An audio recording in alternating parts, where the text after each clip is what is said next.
Okay mga kapanday, maglagay tayo ngayon ng kamarot. Nabutangan ko na na epoxy yung pag kita niya. Lagyan ko na ng epoxy.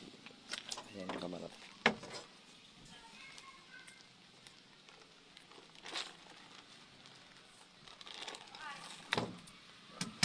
Panta na para makasukan na. Kaya next week.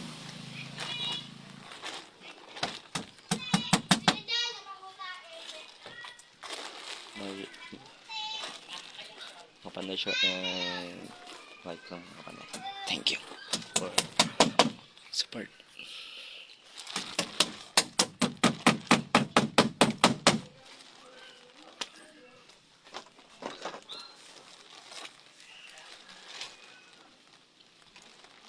Let's go. Yan na mga kapanday.